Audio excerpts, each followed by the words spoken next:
Welcome back to Steve Robb Reviews. Today I'm going to review a couple of projects that I've shown in the past. Last week was the hack on this chainsaw.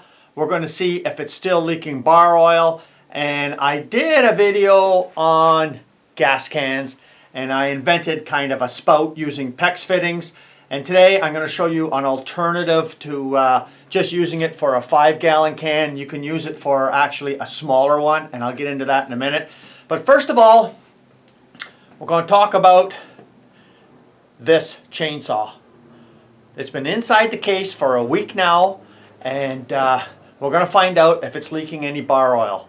So let's go over to the chainsaw. We're going to take it out of the case, and I put a piece of this blue shop towel in there to see if it's any leaks at all. Now this was a hack, not an invention, a hack. And if you want, I'll put a link down below in the description so you could see how you can make all these things yourself, including this hack on this MS 170 chainsaw. Okay, now first of all, I really don't consider this a real chainsaw. I consider this a still $200 Christmas decoration. I don't recommend anybody buy this saw. I don't like it. And I'll tell you a couple other things that I didn't mention before. Well, I've mentioned this saw before in other videos.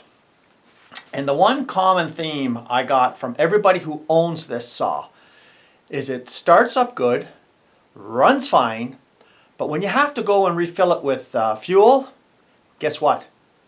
You're just pulling your arms off trying to get this thing restarted. So a lot of people do have that problem with the saw, besides all the bar oil leaking out inside your case. So let's take a look at this, and let's take a look at this hack and see whether it actually resolved the leaking bar oil. Let's get over to it right now. Okay, now I haven't opened this up in a week, and I'm going to take this chainsaw with me to my camp on the weekend. If it has not had a great big puddle of oil sitting in the bottom of this case. If there's oil in the bottom of this case, it's going right in the bin. That's it. So here it is right here. Let's lift it out.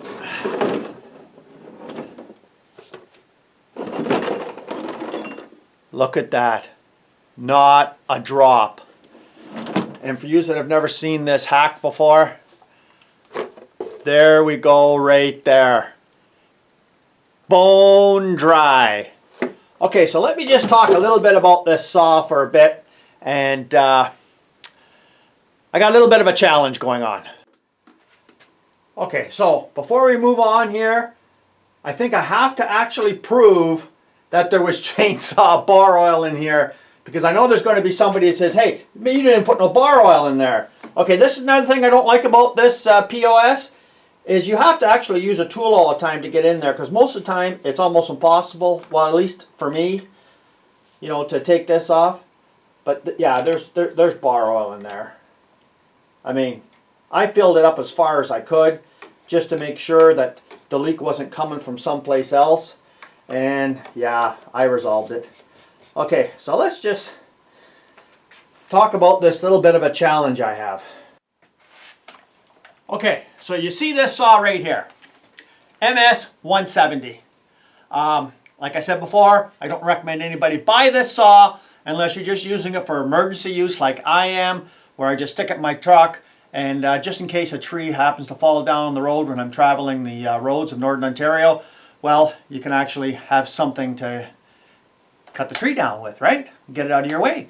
But would I recommend this saw to anybody? Absolutely not. So what is the challenge? Well, a buddy of mine, bought this saw. I don't know why he bought this saw. I think maybe because, well, maybe he thought he'd just use it for limbing and just in case his real saw breaks down. Okay, so here's a real saw. This one right here, MS 360. You're going to pay over $1,000 for this saw. This is a real chainsaw. This is a saw that you use to go in the woods and cut a lot of wood. And this is my other one. This is the MS260. Both of these are over 20 years old. Don't leak a drop of oil. And this is a real chainsaw. So my buddy John bought one of these. Logger John. I'm going to put a link up here. Hopefully I can do that. To his YouTube channel. And I'm challenging Logger John to actually use this POS for 1 month. Just 1 month, and I'm betting that saw blows up. Because I'd like to prove that this saw is only made for, like, well, a Christmas decoration at best, but in a real pinch, yeah, it will cut wood.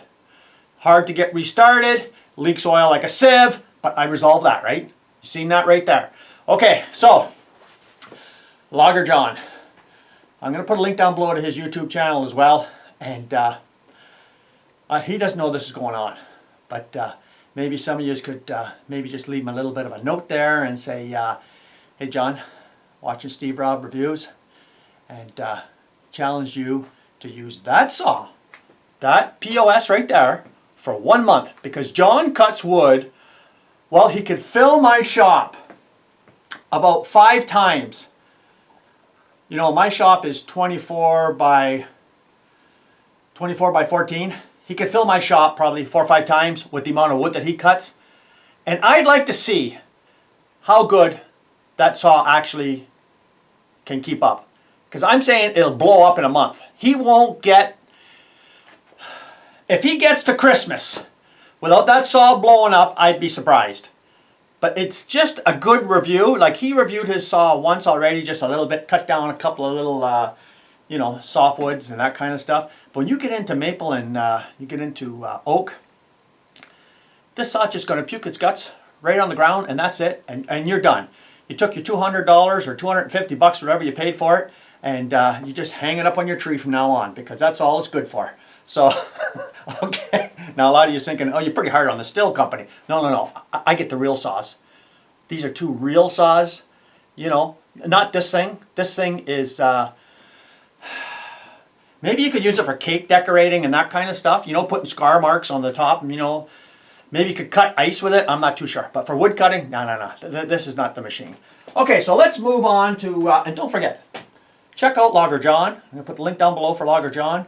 Take a look at his channel and challenge him, because he's going to have that saw going this fall.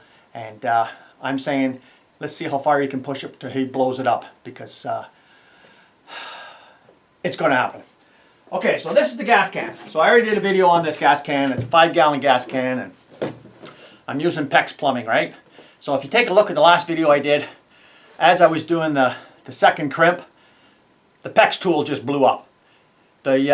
There's like retaining bolts that hold the little dies for the PEX plumbing dies.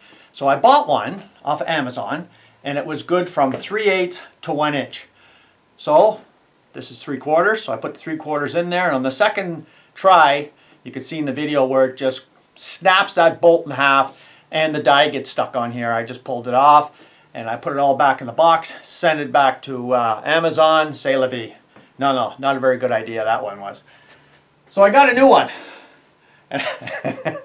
You know, nothing comes easy to me here. And I got a new one, and I couldn't figure out how to operate it. And I thought, uh-oh, I'm dickered again. Twice in a row, I get a tool that just doesn't work. But I looked inside the box. I bought this one at Princess Auto. Looked in the box, and it had some instructions. And then the light went off. I thought, hey, yeah, you have to look at the instructions. I'll show you how this happened, and we're going to crimp up a couple of crimps here using that tool. And this is for a 1-gallon gas can. Now one is going to be, this is for my 2-stroke, so one's going to be for the gas can, and the other one is for the chainsaw bar oil. I use a regular 1-gallon gas can to put my bar oil in, and having a spout like this is ideal. This is all using PEX plumbing supplies, and you know, I showed how this was all done before, but we're going to get to it right now, and I'm going to show you how this tool fooled me at first because I didn't know how to operate it, right? And we'll see how good it crimps. Okay, so here's the two items right here that we're going to crimp, and I just want to show you the tool at first. And you know, when I first got this tool, I thought, uh-oh, like how come the jaws aren't opening up? You know, and I thought, oh, here we go, I'm hooped again. But no, you have to actually just grab one of the jaws, pull it back a bit, and it unlocks. And then it opens up. So I mean, you know, that's what I wanted to see right there, because I knew for sure just going like this I'd never get it over the pipe, right? So this is the way it goes right here. Okay, so let's do the first crimp here. And these are just 1/2 inch. This is PEX line here. You can get different colors, whatever you want. And like I mentioned before in the other video, this is sensitive to UV rays, so you really should paint it, you know, if it's going to be, you know, anywhere around sunlight all the time. And what happens when this does get too much sunlight on it? Well, the pipe gets brittle. That's what happens, get brittle, and it will break on you. So what I'm going to do is I'm going to leave it as it is, because these never see sunlight anyways. So let's just see how easy it is for this to actually crimp. So you have to pull the jaws back. Now, the more you pull it back, the more it'll open, see? So it opens a fair way. So if I just go around the pipe, and then, now see, you can't get it on there, so you have to keep it open a little bit more, I guess. Yeah, there we go, right there. And slide it in. So, you know, this ain't that easy either. Okay, so there we go. There it is right there. I don't know how much you can see of that. But you have to get the pipe, the crimpers, in the middle here. And you know,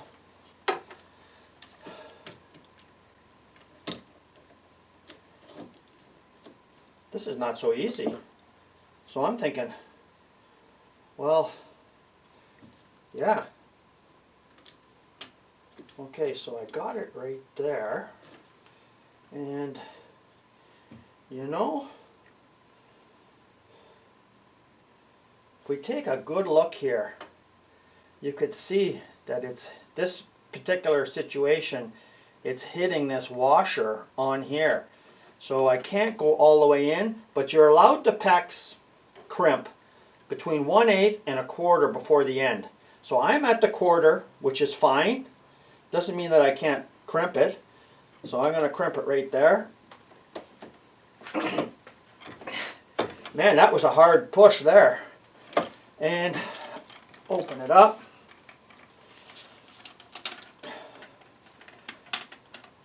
Oh, come on, you sucker. Okay. There we go. Oh.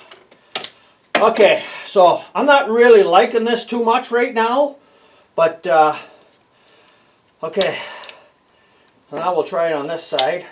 Now I can see, now this is supposed to be like for close quarters and that kind of stuff, crimping. And I could see where it would be handy for that. But my other regular crimper, I think it does just as good of a job, or better. And I think we'll just crimp that one right there. And can you crimp it with one hand here?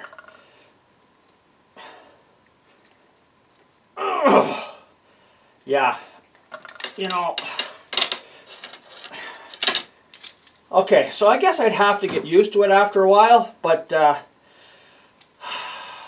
don't know. Did I get hooped again? I'm not too sure. But it crimped anyways, and that's good. So, yeah, this is the cap coming off here.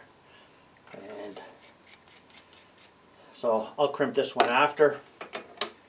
And you just, this is your regular spout that you see on most of your gas cans. Just going to take the rubber off this one. Now in this particular situation on this build, it wasn't the same as the 3/4 because I'm using the 1/2 inch PEX fittings. And so I've got 1.5 inches across, and I've got a 1/2 inch hole. And you can see where it's all been epoxied in and everything. And now I'll show you what the what it looks like on the gas can. Okay, so here we are right here, and this is a Scepter gas can. So this just fits on in here like this.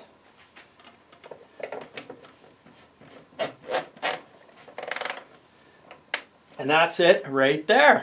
And I mean, I think that's pretty slick, you know, and this has all got PEX plumbing, you know, parts. Just buy this stuff off the shelf. This is the cap, and I'll use this for my gasoline. And this one here that I'll do later, this is my 50-to-1 mix for my Stihl saws. And this one here will be for my chainsaw bar oil, and I've got the exact same container. Well, I know there's going to be some people that'll say, Steve, did these leak? Because, you know, that's a logical question, right? And yeah, this is full of gasoline. Listen to this. That's full of gasoline. And does it leak? Absolutely not.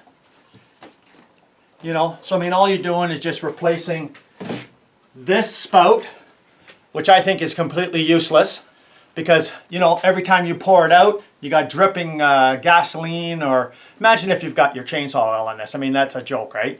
So I mean, you take it out, and you got to touch this, right? You can't get around it. You got to fool around with it and then tighten it back down, get it all over your hands.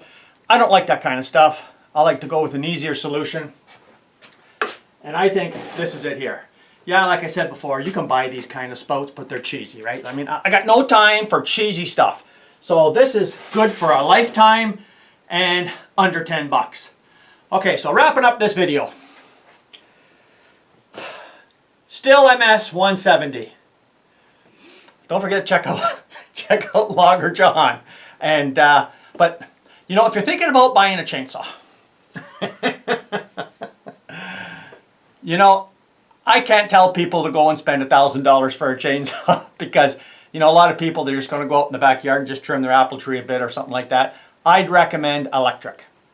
I've seen quite a few electric chainsaws out there. They're about the same price now as this Stihl MS 170. And you know what? You don't have to fool around with the gas. You don't have to fool around, you know, with mixing. And, you know, you just put a battery in it and away you go. But really, when you think about it, if you're going to cut any substantial amount of firewood, like if you want to cut some firewood for yourself, you know, at the end of the season in the fall, this kind of a saw is not going to do well. And I don't think Logger John is going to use this saw for any wood cutting that he has at his place. I think he got it just to put in the back of his truck like I do, in case, because he travels a lot of back roads too. And, you know, if you happen to get, you know, take off early in the morning, you go down the road and you got a tree that fell down, you know, on a side road, well, what do? Right? I mean, you got to have something to cut the tree up and just make your pass to go through. So I think maybe that's what he got it for. But I'd like to see Logger John use that saw commercially like he does at his place. And, well, he's using these kind of saws. He's got one of these saws. And, you know, it's made for cutting wood, right? Not this thing that's made for cake decorating or, you know, carving ice. So, okay, thanks for joining me here today. Come back again. And if you haven't seen this channel before, you're welcome to subscribe. And check out Logger John, because he likes to have a lot of fun, just like I do. He doesn't take things too seriously, but he may just take us up on this challenge of putting that Stihl MS 170 cake decorator to good use. And let's see if he blows it up. Cheers.